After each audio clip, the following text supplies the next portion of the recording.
Hi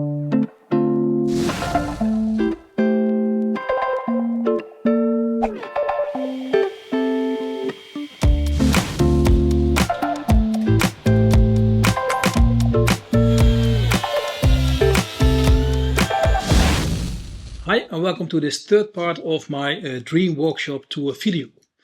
My name is Dennis and I am from Hongdui. And in the first episode I showed you this assembly area of my shop, which shows my workbenches and all the parts I built myself. And in the second part I showed you my Felder table saw and my laser. And in this last episode I want to share the things I think are interesting, new or worth mentioning because they impress me. And one of the most requested items for a closer look is this Felder AD941 jointed planer. And in part 2 I explained my situation. I am a hobbyist woodworker, and because of that it is not a question of whether this Felder AD941, a professional machine, would satisfy me. It is made and designed for a far more demanding environment. And buying a machine like that is an emotional decision. But maybe that is also part of the hobby. Anyway, I just fell in love with it. And I had a Hammer A31 jointed planer before, and when you are in the market, do not hesitate to put that machine on your shortlist, because as a hobbyist, there's nothing to dislike. The reason I changed it is that I wanted a wider planer. When you want to make a tabletop, it's much easier to make two 40 cm wide pieces, smooth them with your planer, and then glue the two parts together instead of 3. To make a long story short, I ended up with this Felder 941 and I fell in love with its technique and its construction. It has 4 spindles instead of one big one. Guides at the side absorb the pressure put on the outfeed side. It has a better and more heavy duty infeed and outfeed roller. And I have the so-called silent power spiral cutter block. And the tabletop is more extended and has some sophisticated guides for precise level adjustments, which is fast and convenient to adjust. And the joiner guide is nicely integrated in the machine, easy to set, and lastly, I just love the design. And although it's quite heavy, reaching over 600 kg, switching from jointed to planer is quick and surprisingly smooth.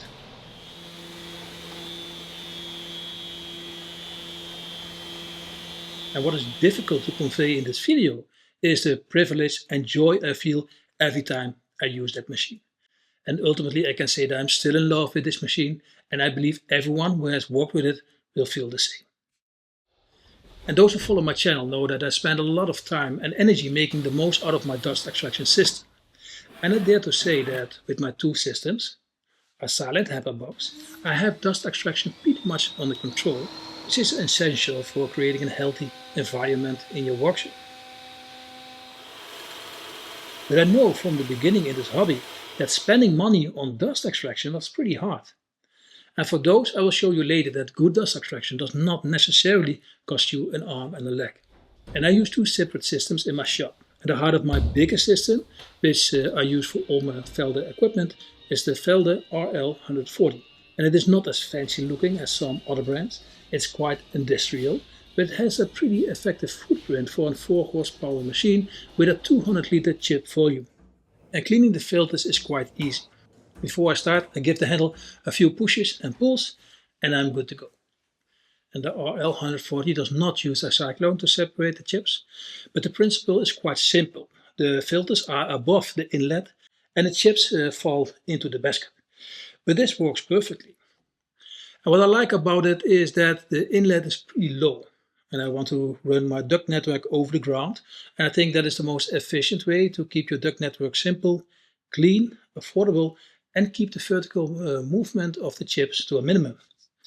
Anyway, because the inlet is relatively low, my duct network does not have to rise that far. Speaking of duct networks, I want to highlight these impressive blast gates. It's a Dutch product designed with a professional user in mind. However, its easy plug-and-play system also makes it suitable for hobbyists who are seeking a convenient way to organize the dust extraction systems. And I made a special video about it where I tell you all about the possibilities. But in short, I can now run the machine I want the blast gate will open and my dust extractor starts running. And it's so convenient to stop worrying about this, as you no longer need to open and close the various blast gates, especially those in hard to reach places. And as I said before, this system was designed with the professional users in mind. It integrates seamlessly into an existing system, and its flexibility in settings is truly remarkable. And of course, this is not an affordable system, and certainly not for everyone. But when you have a big dust extractor and duct system, blast gates of this quality level, with this well-engineered and easy-to-use software, can be interesting for the hobbyist with a well-equipped workshop. My second system is quite different, and I believe it is the best dust extractor system for the hobbyist workshop. It's based on the record power CamVac, and with a starting price of just a few $100s, it is much more affordable than the larger systems. And unlike big chip collectors, the CamVac is a high pressure system. And because of that, it is much better capable of handling resistance from smaller duct size networks than traditional chip collectors. So when you have a 4-inch duct network or below, forget the big dust extractors. The CamVac just gives you the best performance in real-world conditions. And what I mean by that is that you must understand that a duct network is not the only source of resistance in your dust extraction system. The greatest resistance comes from the machine connected to it. And here I created a sort of simple 4-inch duct network, which is very common in a hobbyist workshop, with a bit of flex hose, a cyclone, connected to my router table with a 4-inch inlet on my clean sheet box. And I use a calibrated anemometer to measure the airflow. And the 2-motor version creates an airflow of 13 meters a second in this situation. And it is attached to my router table.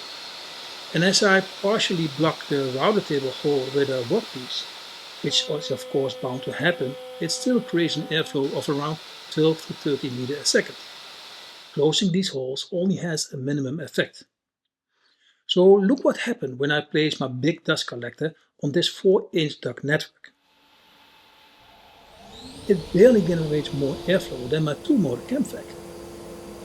And when I close some gaps, because this would happen when you walk with it, the airflow is practically the same as with my CamVac. And this is because a typical chip collector operates in a low pressure system that is too vulnerable to resistance. Connecting the 3-motor CamVac generates an airflow of 70 meters a second, which is 25% more powerful than my big 4 horsepower chip collector. And beside that, because you can change the motors in use, you can use the same CamVac for your handheld tools. So with a 4-inch duct network and machines attached to it, a high pressure system will give you better performance. And to make this dust extraction even more effective, I created a silent HEPA box that provided an extra 50% performance when using 1 or 2 motors and reduces the sound to around 70 dB. And I also attached 2 HEPA filters for best-in-class filter performance. And for even more convenience, I added a controller to my workbench so I could easily select the number of motors. And if you're interested, you can find plans for this HEPA box on my website. And another cool product I'd like to show you is this Castle pocket hole jig. And I have to tell you that they gave it to me to test because they thought it would earn a place in my dream workshop. And they were right about that. And I want to show it to you because it is not that well known in Europe, and they offer them in a 220 volt version. And you can buy them directly from Castle USA. And in the US they are well known, especially by professionals. They do a lot of face framing, and when you want to do this professionally, you probably use a Castle pocket cutter. But this is the smallest version, and it looks fantastic. And they are not mass-produced products, but handmade products with high-quality materials. So what makes this pocket cutter so unique? Well, first, they make the nicest pocket holes. And if you use pocket holes in a project that can be seen at the back of a cabinet or a drawer, for example, regular pocket holes will not leave the best impression. But with these Castle pockets, they look much more high quality. But that is only half of the story. It is a low angle pocket hole, which means that the screw will go much more straight into your workpiece. And this means it will not intend to shift as what a regular pocket hole jig will do when you connect two pieces. And it's a completely different design from a regular pocket hole jig, and I was curious to see what I would think about it in practice. At first, it is not as fast as a regular pocket hole jig because it takes 2 stages to complete the pocket hole. But when you place it at an angle, this works quite well. What surprised me is that when you use it on a large workpiece, it works faster than a regular pocket hole jig. It clamps very secure and it is easy to move to the next place. And it is definitely not for everyone because it's quite expensive compared to a regular pocket hole jig. But I would visit this site when you want to impress your customers with the best pocket holes. And this is the third and last episode of my workshop tour. And when you see all these products, you might think, wasn't this the China tool guy? Where are all the China tools? And I do not have China tools with a power plug, so that makes them less visible. However, many of the China tools I tested are really good and I still use most of them today.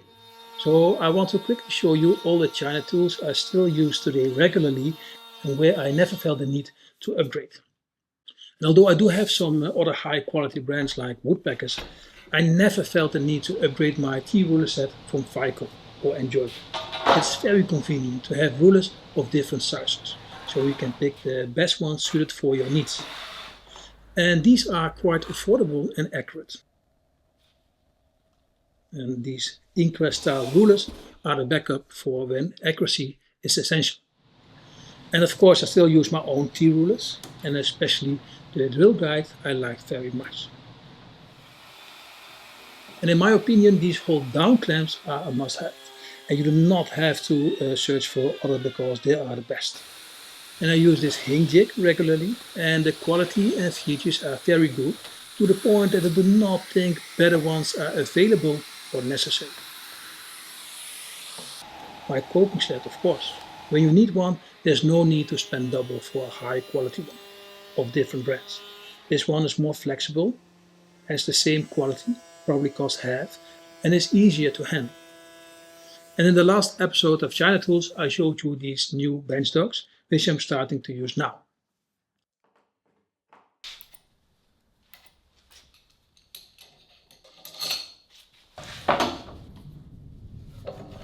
And one of the first products I tested, and I still use them regularly, are these edge trimmer and edge cutters. And they are no-brainers and essential tools in every workshop.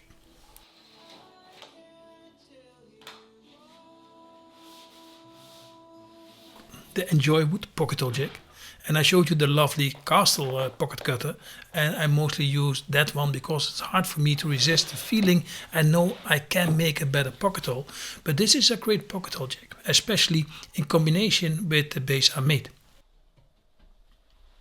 And of course all the Hongdui tools I use regularly, and these are such high quality that they can compare to the best in the market, and therefore there's no need to upgrade them.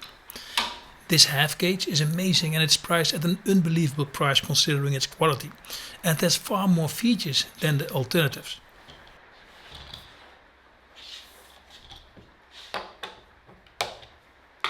The sharpening tool is one of the most advanced in the market, making sharpening your chisels a breeze.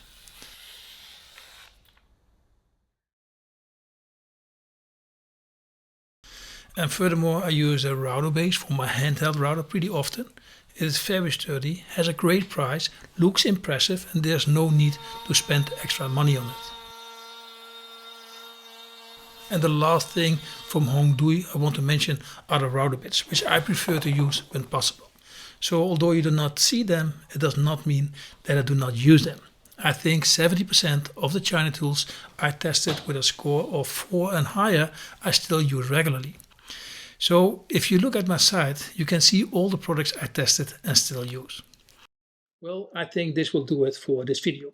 I hope you liked it and found it interesting. Let me know in the comments. Thank you for watching. Do not forget to subscribe, and we see each other next time.